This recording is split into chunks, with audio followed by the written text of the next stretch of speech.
Bonjour à tous, c'est Jean-Luc Rose sur sa chaîne YouTube. Aujourd'hui, nous allons parler de la Chine qui étend ses capacités hypersoniques avec le véhicule GDF 600 Boost Glide pour le déploiement de missiles et de drones.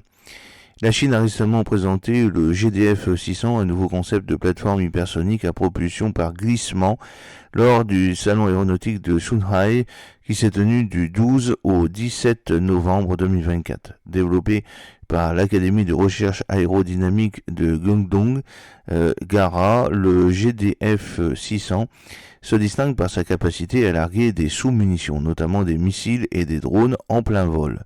Cette innovation a le potentiel de transformer les tactiques de combat modernes, attirant l'attention des experts internationaux de la défense en raison de ses avancées technologiques et de sa polyvalence opérationnelle. L'une des technologies de base du GDF 600 est son système de séparation des sous-munitions qui permet un largage précis et contrôlé de plusieurs types de charges utiles en vol.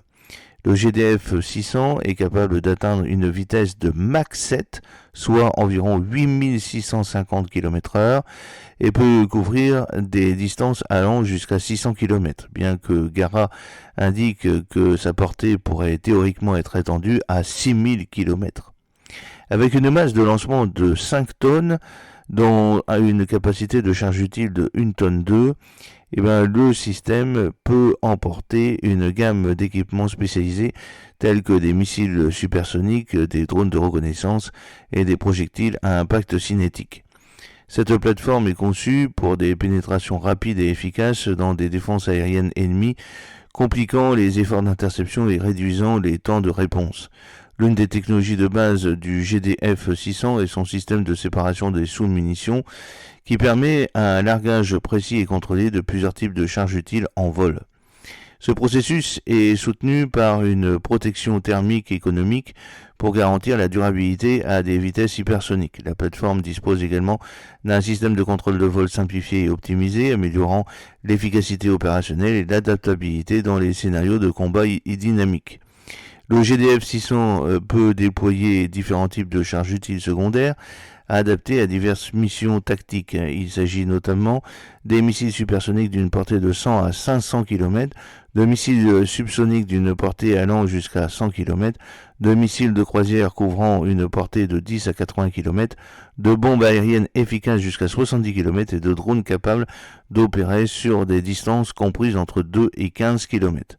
Cette gamme de munitions déployables permet au GDF 600 d'effectuer des missions allant de la reconnaissance à la guerre électronique aux frappes cinétiques directes. Le déploiement modulaire et contrôlé des sous-munitions ajoute une dimension stratégique aux capacités du GDF 600. Ces sous-munitions peuvent être larguées à différents points de la trajectoire du véhicule, ce qui permet de frapper simultanément plusieurs cibles et compliquer les défenses ennemies. Les drones embarqués peuvent également mener des opérations de guerre électronique et de reconnaissance, ce qui accroît la complexité des systèmes de défense adverses et introduit des défis supplémentaires sur le champ de bataille. Le déploiement modulaire des sous-munitions du GDF 600 permet des frappes multi-cibles et la guerre électronique créant une complexité stratégique supplémentaire pour les défenses ennemies. Conçu à l'origine pour un lancement terrestre, le GDF 600 est adaptable aux plateformes aériennes et navales, élargissant ainsi son champ d'action optionnel.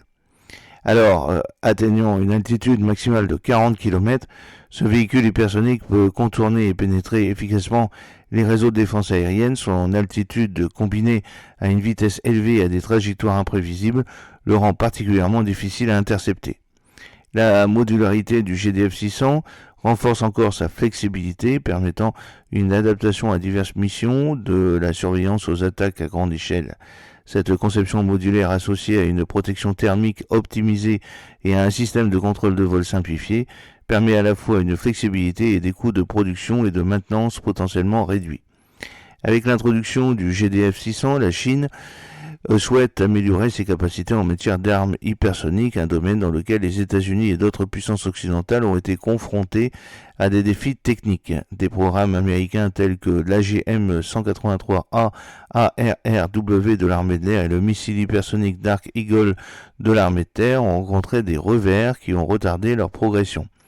Offrant initialement une portée de 600 km, le GDF-600 pourrait être utilisé pour renforcer la dissuasion régionale en projetant une force rapide et précise dans des zones sensibles telles que le détroit de Taïwan ou la mer de Chine méridionale, où la Chine a des revendications territoriales. De plus, la capacité du GDF-600 à déployer une variété de sous-charges utiles, notamment des drones de reconnaissance et des munitions rôdeuses, offre des options pour des frappes multi-cibles et des missions de guerre électronique, ce qui complique les systèmes de défense adverses. Sa flexibilité lui permet de s'adapter à une gamme de missions, des frappes de précision, à la reconnaissance et à l'interférence électromagnétique, améliorant ainsi la polyvalence des forces armées chinoises. Ce nouvel ajout à l'arsenal chinois pourrait ainsi renforcer considérablement les capacités offensives et défensives du pays en adéquation avec sa stratégie de modernisation militaire et de projection de puissance. J'espère que cette petite vidéo vous a plu. N'oubliez pas de cliquer sur le pouce pour la promouvoir, de vous abonner si ce n'est pas encore fait et de partager cette vidéo sur vos réseaux sociaux. À très bientôt. Fidèlement, Jean-Luc O.